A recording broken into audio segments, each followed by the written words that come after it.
மதுரை வண்டியூர் மாரியம்மன் தெப்பக்குளத்தின் மேற்கு பகுதியில் அமைந்துள்ள அருள்மிகு முக்தீஸ்வரர் திருக்கோவில் ஆன்மீக ரீதியாகவும் வரலாற்று ரீதியாகவும் மிகுந்த சிறப்புடையது. இந்த கோவிலை பற்றிய விரிவான தகவல்கள் இதோ. தல வரலாறு மற்றும் சிறப்புகள். பழமை. இக்கோவில் சுமார் 2000 ஆண்டுகள் பழமையானதாக கருதப்படுகிறது. பெயர் காரணம். திருமறை நாயக்க மன்னரின் அண்ணன் முத்துவீரப்ப நாயக்கர் இக்கோவிலை எழுப்பியதால் அவர் பெயரால் முத்தீஸ்வரர் என்று அழைக்கப்படுகிறது. மேலும் ஐராவதம், அதாவது இந்திரனின் யானை இங்கு பூஜித்து முக்தி பெற்றதால் ஐராவதேஸ்வரர் என்றும், மக்கள் சிவபதமடைந்தவர்களுக்காக முக்தி விளக்கு ஏற்றி வழிபடுவதால் முக்தீஸ்வரர் என்றும் அழைக்கப்படுகிறார். சிவபெருமானின் திருவிளையாடல்.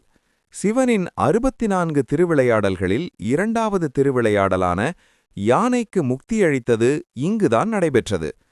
வாயுத்தலம். மதுரையின் உள்ள பஞ்சபூத தலங்களில் இது வாயு, அதாவது காற்று தலம் ஆகும். கட்டிடக்கலை மற்றும் விந்தைகள். சூரிய பூஜை. ஆண்டுதோறும் மார்ச் 10 முதல் 21 மற்றும் செப்டம்பர் 19 முதல் 30 மாதங்களில் சுமார் 24 நாட்கள் சூரிய ஒளி நேரடியாக லிங்கத்தின் மீது விழும் அதிசயம் நடக்கிறது. இதனால் இங்கு நவகிரகங்களுக்கு தனி சன்னதி இல்லை. சிற்பக்கலை.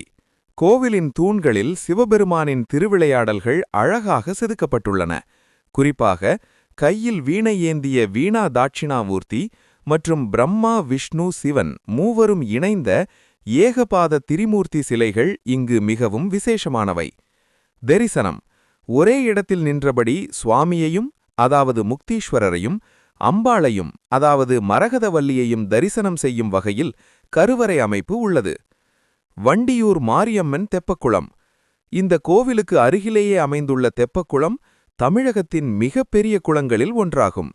அளவு 1000 அடி நீளமும் 950 அடி அகலமும் கொண்டு 16 ஏக்கர் பரப்பளவில் சதுர வடிவில் அமைந்துள்ளது.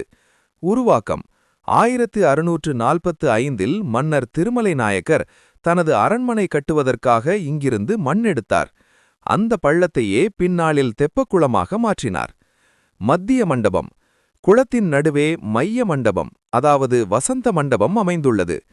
தைப்பூச திருநாளில் இங்கு நடைபெறும் தெப்பத் திருவிழா உலக புகழ்பெற்றது.